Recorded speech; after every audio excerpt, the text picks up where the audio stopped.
देखो इतनी बड़ी शख्सियत को तू कह के वो फ़रूक अब्दुल्ला का बाप इस किस्म के ये जो मैं यानी कि बड़ा अफसोस होता है कि उन्हें देखने वाला कोई नहीं है, काउंटर करने वाला कोई नहीं है। सबसे बड़ी बात तो बेरोज़गारी की है। तो ये लोग हैं कि लोगों का ध्यान भटकाने के लिए, दो लोगों को डिवाइड करने के लिए ये कम्युनल जो मैं समझता हूँ जो इस किस्म की जो बातें कर रहे हैं। आप देखिए लोगों को अपनी शनाख्त उनको मिलनी चाहिए, अपनी ज़मीनों पे उनके अपने अधिकार होने चाहिए, उनको ये जो जॉब जो मिलते हैं उनकी सिक्योरिटी होनी चाहिए, रियासत के लोगों को ही जॉब मिलने चाहिए। ये बदकिस्मती है हमारी जम्मू प्रांत की कि ये जो लोगों को बहुत सारी उम्मीदें थी, ये जो नए विधायक जो लोगों ने चुनकर उनको वहाँ भेजा तो लोगों की अपेक्षाएं कुछ और थी और इन लोगों ने ये जो मैं समझता हूँ कि वहाँ पे जो उनका जो एक ड्यूटी बनती थी, जो बातें वहाँ करनी चाहिए थी, उसे नज़रअंदाज करके इन्होंने वो वहाँ पे जो अभिनय किया, ड्रामा किया, लोगों को एक गुमराह करने का जो एक काम किया, मैं कड़े शब्दों से इनकी निंदा करता हूँ। क्योंकि 370 की ये बातें कर रहे हैं तो 370 मैं आपको ये कहना चाहता हूँ कि 370 2019 में 5 अगस्त 2019 में इन्होंने गैर आइनी तरीके के साथ, क्योंकि उस वक्त यहाँ पे कोई चुनी हुई सरकार नहीं थी, सिर्फ एक शख्स ने प्रपोज़ल भेजा और चलो पार्लियामेंट में इनका वहाँ पे बहुमत था तो इन्होंने उसको रिजेक्ट कर दिया। लेकिन वो उसके मैं ये कहना चाहता हूँ कि वो मुकम्मल तौर पर वो गैर आइनी तरीके के साथ था। लेकिन अब ये जो विधानसभा जो चुनकर सामने जो लोग आए हैं, इन्होंने आइनी तौर पर चुने हुए नुमाइंदों ने 370 का वो जो प्रस्ताव पास करके मरकज़ को भेजा है। अब मरकज़ में इनकी सरकार है, अब ये क्या करते हैं। लेकिन चलो एक जो उन्होंने लोगों से वादा किया था कि हम इसको दोबारा से इसको इंट्रोड्यूस करेंगे और 370 लाएंगे। मैं जहां लोगों को गुमराह करने की ये कोशिश कर रहे हैं बीजेपी वाले कि 370 आएगा तो जहां पर 2 प्रधानमंत्री हो जाएंगे,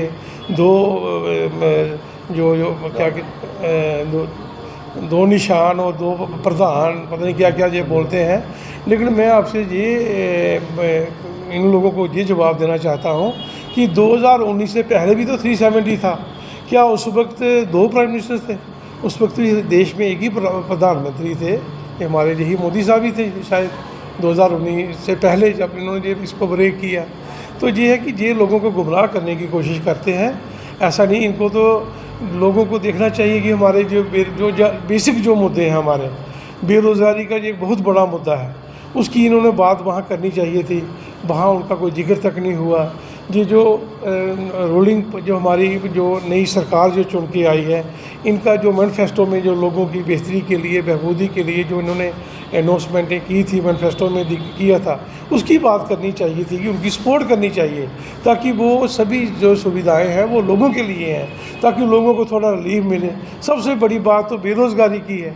तो ये लोग हैं कि लोगों का ध्यान भटकाने के लिए, दो लोगों को डिवाइड करने के लिए ये कम्युनल जो मैं समझता हूँ जो इस किस्म की जो बातें कर रहे हैं। आप देखिए, आप भी मीडिया के लोग हैं, मैं आपका बड़ा एहतराम करता हूँ, लेकिन दिल्ली में जो मीडिया बैठा हुआ है, जो इनका बिकाऊ मीडिया, गोदी मीडिया, बड़ा अफसोस होता है जब टीवी लगाते हैं तो इस किस्म का ये गंदा और भद्दा प्रचार कर रहे हैं। और देखो इतनी बड़ी शख्सियत को तू कह के वो फ़रूक अब्दुल्ला का बाप, इस किस्म के ये जो मैं यानी कि बड़ा अफसोस होता है कि उन्हें देखने वाला कोई नहीं है, काउंटर करने वाला कोई नहीं है। ऐसा होना नहीं चाहिए। लेकिन मैं इन लोगों की जानकारी के लिए ये कहना चाहता हूँ कि रियासत जम्मू कश्मीर में जब कभी भी कोई संकट के बादल आए, लोगों की बात करें, जैसे रियासत पे कोई संकट आया तो उसका अगर किसी ने मुकाबला किया आज तक, तो वाहिद एक ही नेशनल कॉन्फ्रेंस तंजीम है जिसने डटकर मुकाबला किया। पिछले 20 यानी कि 30-35 सालों से जहाँ पे मिलिटेंसी का दौर चल रहा है, 87 के बाद मिलिटेंसी का दौर यहाँ पे रहा। तो तब से मिलिटेंसी का जो मुकाबला जहाँ जम्मू कश्मीर में अगर कोई पॉलिटिकल पार्टी कर रही है तो वाहिद नेशनल कॉन्फ्रेंस है। क्योंकि आज तक ये जो पाकिस्तान के जो लोग हैं, जो उनके मिलिटेंटों की जब को जो गोली का जो बंदूक का रुख होता है ना, वो ढूंढते हैं कि नेशनल कॉन्फ्रेंस के वर्कर का सीना कहाँ पे है। आज तक जितनी भी गोलियां चली नेशनल कॉन्फ्रेंस के वर्करों के, वो लीडर जो हमारे थे, ब्लॉक सदर थे, डिस्ट्रिक्ट सदर थे, मिनिस्टर थे, एमएलए थे, एमएलसी थे, उन लोगों पे गोलियां चली हैं। और मैं ये बात बड़े दावे के साथ ये कह सकता हूँ कि 15,000 से भी ज़्यादा नेशनल कॉन्फ्रेंस के कार्यकर्ताओं ने अपनी जानों की आहुति दी है इस रियासत के को बचाने के लिए और उस मिलिटेंसी का मुकाबला करने के लिए। अब ये कहाँ की बातें करते हैं। अगर परसों जब जहाँ पे आपने देखा होगा माहौल ठीक हो गया था, उस माहौल को बिगाड़ने के लिए जहाँ बहुत सारी एजेंसियाँ हैं, पाकिस्तान भी है, उसमें और भी पता नहीं कौन कौन से लोग हैं, लेकिन अगर मेरे लीडर डॉक्टर फारूक अब्दुल्ला साहब ने और एक छोटी सी बात कह दी कि मिलिटेंट जो पकड़ा जाता है उसको कोशिश करो कि ज़िंदा पकड़ो, ताकि उससे कम से कम ये तो पता चले कि उसके पीछे उसका आका कौन है।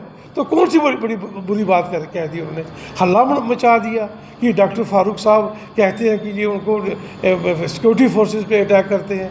तो इस किस्म का इनको बाज आना चाहिए इस किस्म की हरकतें करने से। अब देखो ये जो कल जो तमाशा करके, ये सब ठेकेदार लोग हैं, ये कोई इनमें से मुझे नहीं लगता कि कोई जो जानकारी रखता हो। सब कोई दालें बेचता है तो कोई सीमेंट की ईंटें और पत्थर लगाता है। ये सब लोग वहाँ पे इकट्ठे हुए थे, इन्होंने जो ड्रामा किया आज वहाँ पे वो दिन 4 दिन जो बड़े इंपॉर्टेंट दिन थे उसे ज़ाया करके जो लोग अब जहाँ आ रहे हैं और इनके ही साथियों से बोल रहे हैं कि हमें फूलों की मालाएँ पहनाओ।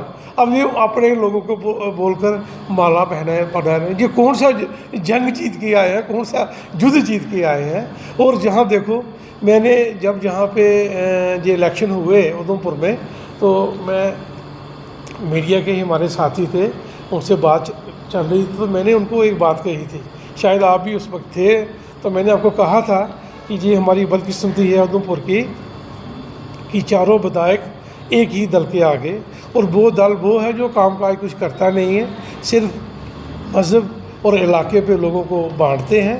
और अब उनका एक रोल शुरू हो जाएगा कि वो जो, क्योंकि मेरा ऑफिस जो है डीसी ऑफिस के साथ ही है, तो वो जो सिलसिला जो है ना शमशान घाट ये आप हमारे इस रोड को बना देंगे जी, और वो उसका सिलसिला शुरू हो गया।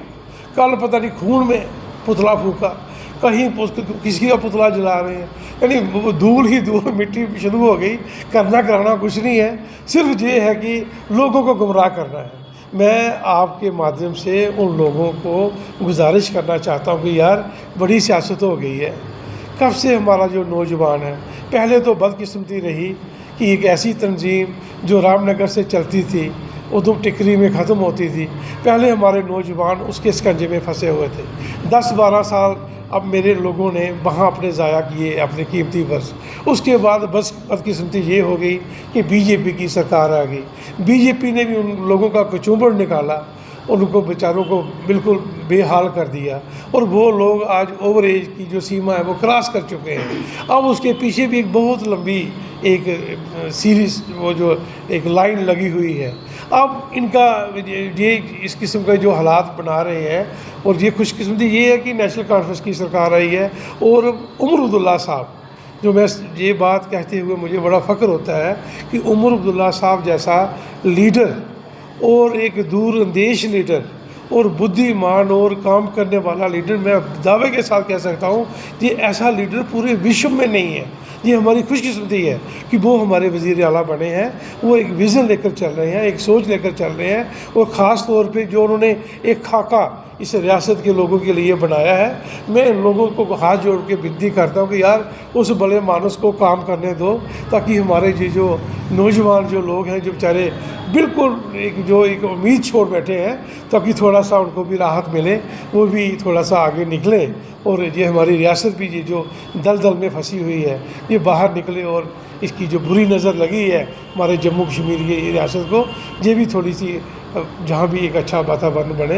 ये मैं एक बात और आपके माध्यम से ये कहना चाहता हूँ, इन लोगों को ये अंदाज़ा नहीं है कि 370 में है क्या, 35A में है क्या। यार अगर एक तंजीम जम्मू कश्मीर की जो पैरवाई करती है पूरी रियासत के लोगों की, कि जहाँ के लोगों को अपनी शनाख्त उनको मिलनी चाहिए, अपनी ज़मीनों पे उनके अपने अधिकार होने चाहिए, उनको ये जो जॉब जो मिलते हैं उनकी सिक्योरिटी होनी चाहिए, रियासत के लोगों को ही जॉब मिलने चाहिए। अभी आपने देखा परसों 3-4 दिन पहले एक लिस्ट निकली जिसमें 3 लोग थे, वो जो मेडिकल डिपार्टमेंट की वो ट्यूटर की पोस्ट थी शायद, तो उसमें दिल्ली के एक पता नहीं क्या नरेंद्र शर्मा है, यूपी के रहने वाले हैं, मोरोचा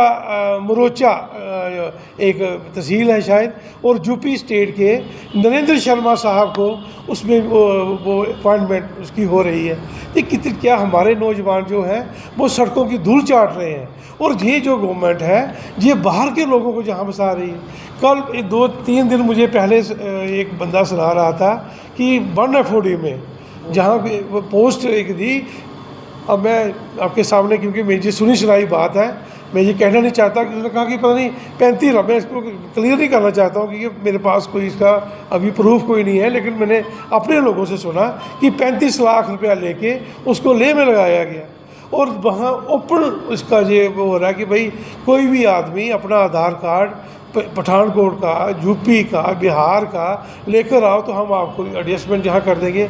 जम्मू कश्मीर के जो हमारे बच्चे हैं उनके लिए बिल्कुल बाउंड इन्होंने वो किया कि उनको ये सर्विस उनको ये एम्प्लॉयमेंट नहीं मिल सकती है। तो ये मैं ये बताना चाहता हूँ कि अगर 370 अगर हमें मिलेगा तो ये हमारे लोगों के हित में ही होगा ना, ये पर्टिकुलर कोई एक फैमिली के लिए थोड़ी है।